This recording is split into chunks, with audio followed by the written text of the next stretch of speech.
तलब भत्ता जति पनि छन् सुविधाहरू छन् त्यो सहित परिवारको नाममा खडा हुने कोषमा जम्मा गर्ने पनि म चाहिँ यहाँहरूलाई जानकारी गराएको छु र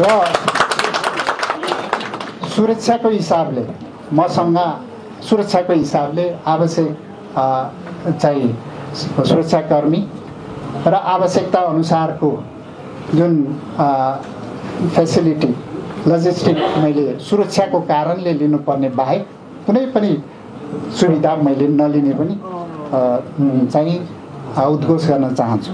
जेनजी पुस्ताले देखिएको सपना साकार गर्ने हो। जसरी विगतमा उहाँहरूबाट हौसला प्रेरणा साथ र सहयोग प्राप्त हुँदा लोड सेडिङ अँध्यारोबाट मुलुकलाई मुक्त गर्न सक्यौं, त्यसरी नै अहिलेको विषम परिस्थितिमा विगतको जस्तै साथ सहयोग र प्राप्त हुने विश्वास मैले लिएको छु।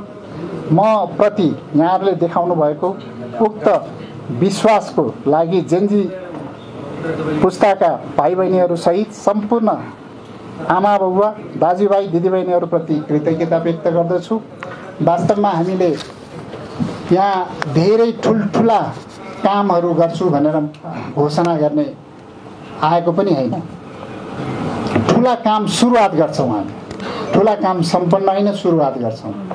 ठुल्ठुला कामहरू गर्नुपर्ने छ हामी, तर त्यो कामहरू सुरुवात गर्छौँ र सम्पन्न हुन नसकेका आयोजनाहरूलाई तत्काल हामीले सम्पन्न गर्नतिर अगाडि बढ्छौँ। त्यसको लागि हर भर मजदुर सबैले प्रयास गर्नुपर्छ। त्यसको आर्थिक व्यवस्थापनदेखि लिएर धेरै व्यवस्थापकीय व्यवस्थापनहरूमा अगाडि बढ्नुपर्ने छ। ठुला आयोजनाहरूमा हामीले अप्पर अरुणलाई मैले लिएको छु, दुधकोशीलाई लिएको छु र बुढी गण्डकीलाई लिएको छु। त्यो लगायत अरू पनि धेरै प्रोजेक्टहरू छन्, तर यी प्रोजेक्टहरूलाई हामी एउटा नेपाली जनताको लगानी र वैदेशिक लगानीलाई पनि संयोजन गरेर अगाडि बढ्नेछौँ।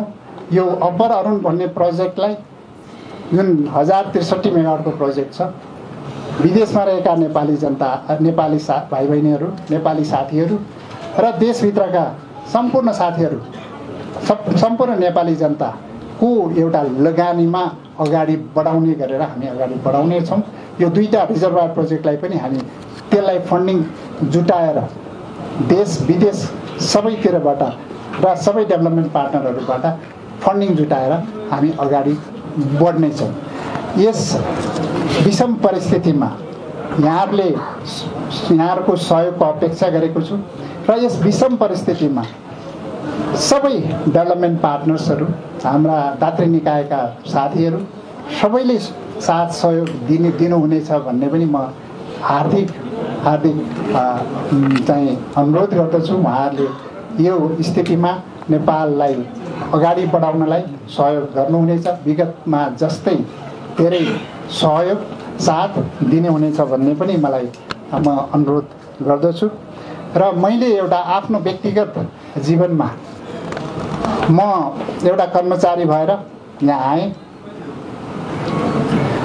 यो मेरो नियुक्ति पनि भदौ 30 गते पहिलो कार्यकालमा भदौ 30 गते कार्यकारी निर्देशकको नियुक्ति भएको रहेछ र आज भदौ 30 गते नै यो मन्त्रीको रूपमा यहाँ नियुक्ति भएको छ। त्यो पनि एउटा यो संयोग जस्तो भयो। मैले कार्यकारी भूमिका विद्युत प्राधिकरणमा गर्दाखेरि र आज म यो छुट्टै जिम्मेवारीमा आउँदा पनि म सबै हाम्रा साथीहरू, मेरा सिनियरहरू पनि हुनुहुन्छ, सचिवज्यूहरूप्रति मेरो त्यही व्यवहार हुनेछ सबैलाई र उहाँहरूले साथ सहयोग गर्नुहुनेछ भन्ने मलाई लाग्छ।